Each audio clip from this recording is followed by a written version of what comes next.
The first night I arrived in Colli di Pietra, the wind came rushing down from the hills, rattling the wooden shutters and dragging across the red-tiled roofs with a sound like chains scraping over stone.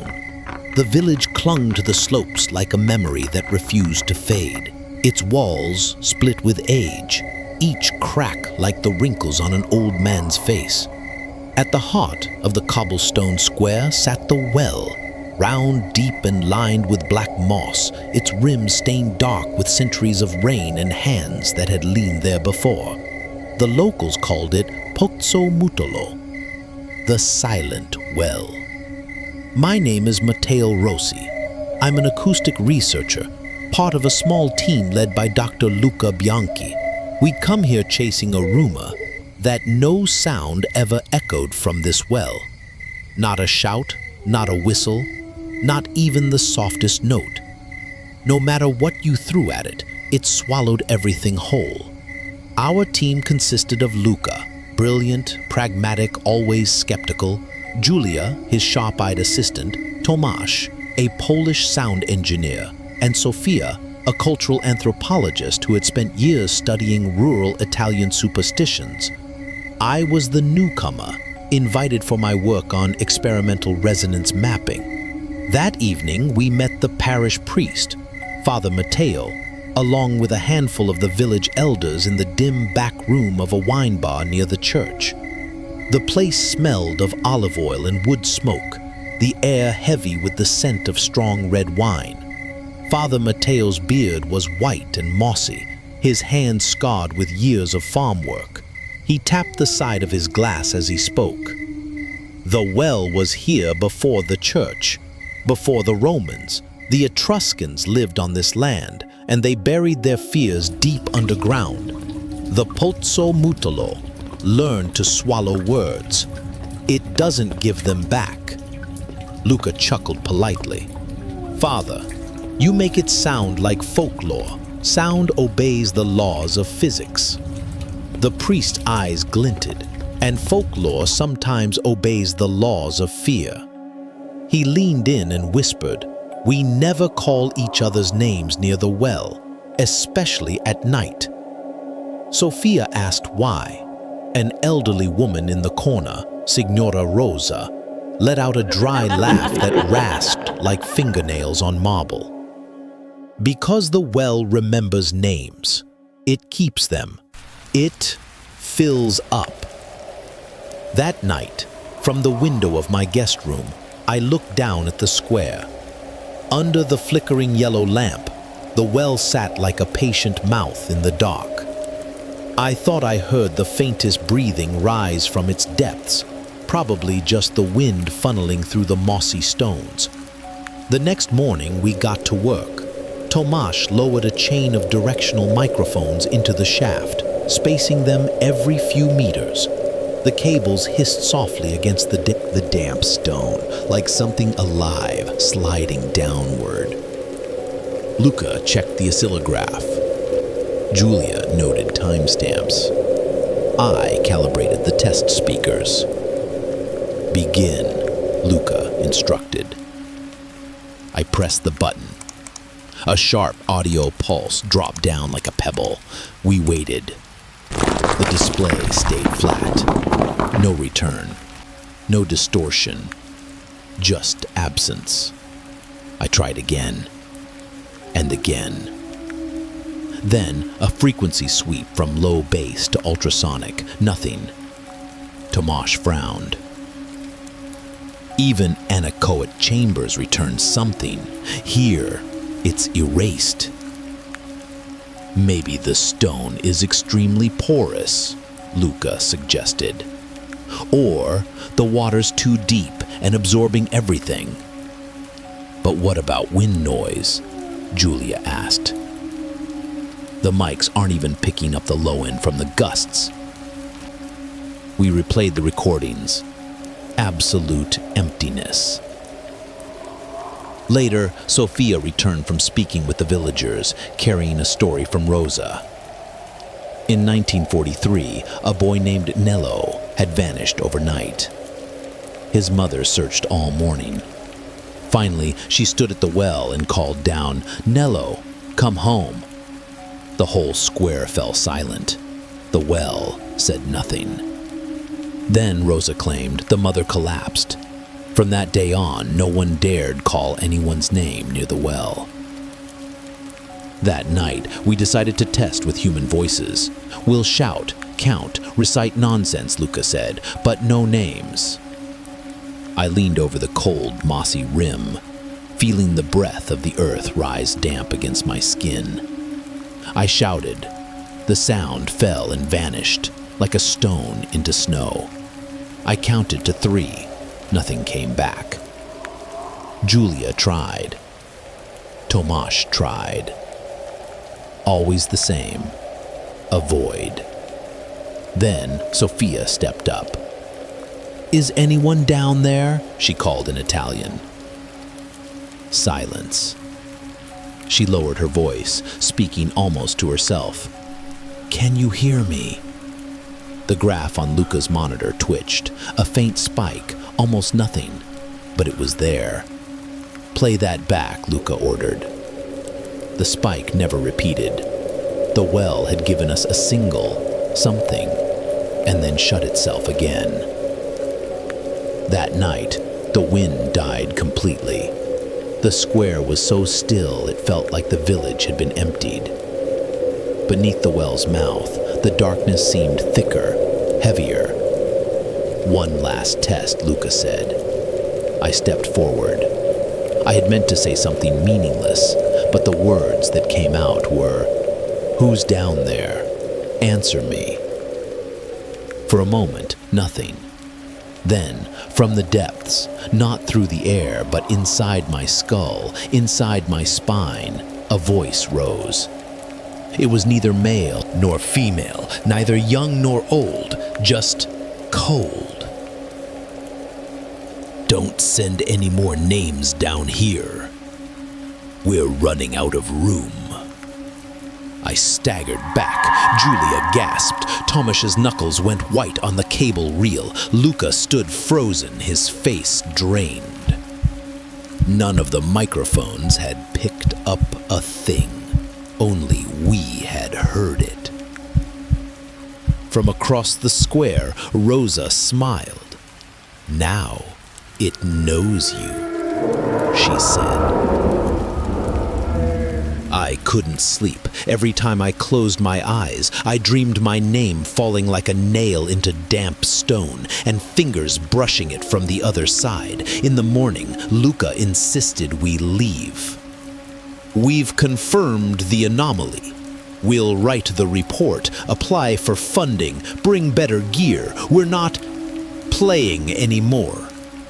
But Sophia had spoken to a retired stonemason named Pietro. During the war, he said, people had been thrown into the well with their mouths bound. Later, the church tried to sanctify it, sealing the rim and reading aloud the names of the dead. That was when it began keeping the names. "What does that mean?" Tomasz asked. "In this region, they believe a name is a doorway," Sophia replied. "Speak it, and you open it." Before leaving, Luca wanted one final trial, inventing a name that belonged to no one. A string of syllables that sounds like a name but is meaningless. I spoke it into the well 3 times. Nothing. Then, faint, almost too faint, a drawn-out syllable. "No." This time, the microphones caught it. We packed quickly. But just as we were leaving, a little girl darted across the square. Her mother called out, "Sophia! Don't run!" The name seemed to spin in the air before falling into the well. For an instant, I thought I saw water far below ripple eagerly. The girl froze, looked back at the well, and smiled, an empty, wrong smile, before her mother grabbed her and hurried away, murmuring rapid prayers. We drove away in silence. Days later, Sophia called me in a whisper. "Do you hear it?" "Hear what?" "In your house, in the corner, like someone trying to speak with a hand over their mouth. It's saying my name." That night, I pressed my ear to the wall behind my bookcase, and I heard it. 4 slow inhalations, 1 pause, 3 exhalations. Then, barely there, like silk sliding over glass, Matteo. Luca didn't answer his phone. 3 days later, the police found his coat in an abandoned city well. No body, just the coat, his favorite pen still in the pocket. We never spoke the words Pozzo Muto aloud again. But silence doesn't mean it's gone. Tomasz returned to Poland and vanished. Julia quit research entirely. Sophia and I agreed we had to go back, not to measure, but to bargain. Rosa met us at the square. "You've returned faster than I thought," she said. "We didn't call anyone," Sophia told her. "You called yourselves," Rosa said simply. "A name is a rope. Once it's lowered, something will take hold." She led us into a cellar that smelled of vinegar and damp. On the table were spools of red thread. "Say your name, but don't drop it. Tie it up. Keep it here." We whispered our names, tying 3 knots each. The thread felt warm in my hands. Something eased inside me, lightness mixed with hollowness. At dusk, we stood at the well's edge. "We're not sending anyone else," I whispered, palm on the cold rim. Sophia added in Italian, "We ask for one name back, Luca. If he's down there, give us back a piece of silence." The air thickened. The square's sounds froze. And then the voice returned, sliding between my vertebrae. "Too many. Don't send more. We're full." "Then what can we take?" Sophia asked, tears on her cheeks. "Wind," it said. "Your wind. The wind knows the way." A breeze rose from the depths, curling through our hair and clothes, tugging at the red thread on our wrists. In it was the faintest broken syllable. "Lou." Sophia smiled through her tears. "Thank you for not taking more." That night, Rosa taught us how to fold a name so it stayed above ground.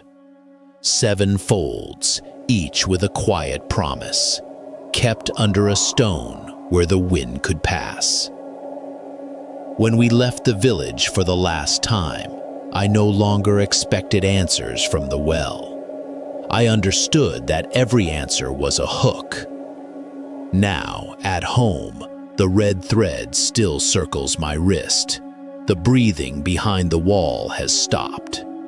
I sometimes dream of the well, but in those dreams, I turn my back to it, and when the wind brushes my neck, it does not speak my name. It only breathes, and that, I've learned, is enough.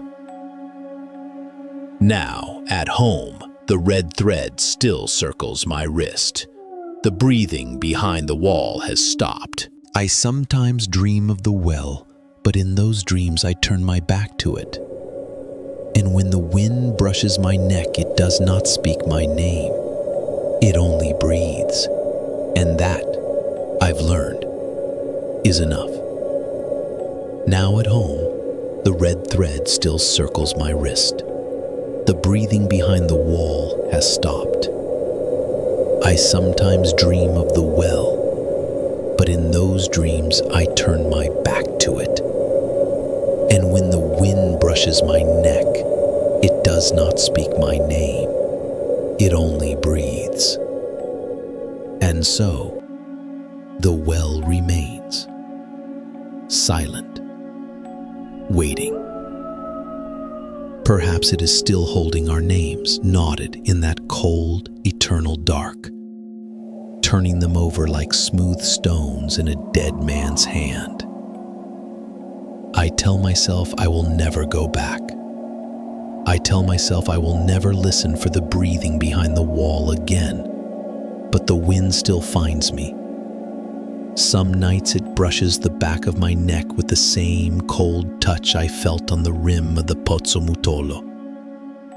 Some nights, I swear it pauses, as if deciding whether to speak. If it does, I will not answer. I hope you won't either, because the moment you reply, whether with your voice, your thoughts, or your fear, you've lowered your name into the dark. And there are places in this world where once a name falls, it never climbs back out. Here on Dark Whispers, we collect such places. We keep their stories alive, so you'll know what to avoid, or so you'll know what's already looking for you. Subscribe now if you want more stories that will follow you into the quiet. But remember, once you've heard the whisper, you can never unhear it.